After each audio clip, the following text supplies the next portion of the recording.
Girlfriend আছে কার কার দেখি হাত তোলো।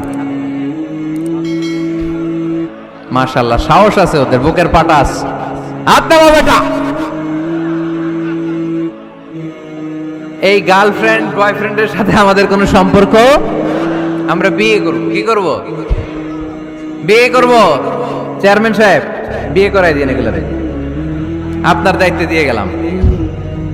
এই গার্লফ্রেন্ড বয়ফ্রেন্ড এগুলো ইসলামের কালচার নয়। বিয়ের চেয়ে ভালো কাজ পৃথিবীতে হতে পারে। বিয়ে করতে গেলেই বাপে বলে আগে নিজের পায়ে দাঁড়া। তো এতদিন ও কার পায়ে দাঁড়াইছে?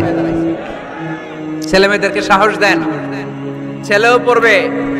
ওই যে একজন চিল্লান দিয়ে উঠছে, ওর কমন পড়ছে, কমন পড়ছে। মাশাআল্লাহ। গার্ডিয়ানরা যারা আছেন ওদের দুঃখ কষ্ট একটু বুঝেন আপনারা, মিলাই দিয়েন ওদেরকে, বিয়ের পিড়িতে বসায় দিয়েন। বিয়েতে কল্যাণ, বিয়েতে বরকত। বিয়ের মতো ভালো কাজ হতে পারে না। সব নবীরা বিয়ে করেছেন।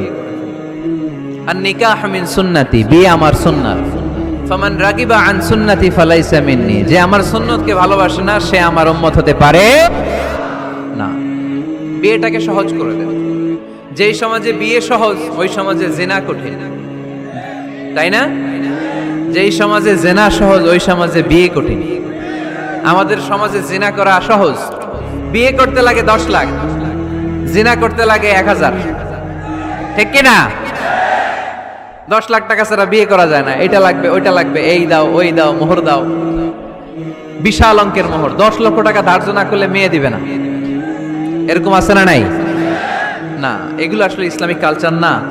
ছেলের বাবা মেয়ের বাবা উভয়কে আমি বলি বিয়েটা সহজ করে দেন, সহজ করে দেন। ছেলে পড়াশোনা করুক, সমস্যা নাই, মেয়েও পড়ুক, কিন্তু তারা পবিত্রভাবে তাদের সম্পর্ককে মেনটেন করুক, ঠিক কিনা? তাদের এই যৌবনের তাড়নায় যে পাপের সাথে জড়াবে তার পার্সেন্টেজ গুণা বাবা হিসেবে আপনার কাঁধেও আছে না নাই?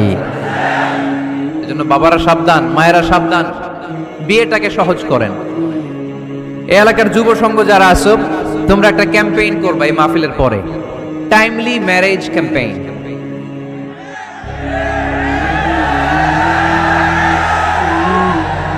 Timely marriage campaign. সময় মতো বিয়ে দিতে হবে, দেরি করা যাবে।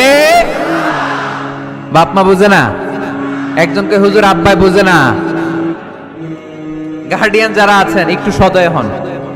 ওরা যে পাপের সাথে, পাপের রাস্তা যে ওরা চিনে যাচ্ছে, পাপের পথে যে জড়িয়ে যাচ্ছে, আল্লাহর সুপ্রিম কোর্টের কাঠগড়ায় আসামি করে আল্লাহ সেদিন আপনারে দাঁড় করাবে। আল্লাযীনা হুম লিফুরুজিহিম হাফিজুন, they guard their privates। মুকদ্দমাতুল হারামে হারাম, এট এ গ্ল্যান্স। একটা নারীর দিকে চোখ পড়ে যাওয়া এটা হারাম না, কিন্তু এই চোখ পড়ার কারণে এটা জিনার দিকে নিয়ে যাবে, এজন্য এটাকেও হারাম করেছে কে? মুকদ্দমাতুল হারামে হারাম। এই নজরটা বড় খারাপ। আন-নাযার সাহামুন মাসমুমুন মিন সিহামি ইবলিস। এই নজর হচ্ছে শয়তানের বিষ মাখানো তীরের মধ্যে থেকে একটা ভয়ঙ্কর তীর। এই তীর দিয়ে শয়তান যুবক আর যুবতীদেরকে কাবু করে ফেলে। আমরা শয়তানের হাতে ধরা দিতে চাই না, আমরা বিয়ের মতো পবিত্র বন্ধনে আবদ্ধ হতে চাই, ঠিক কি না?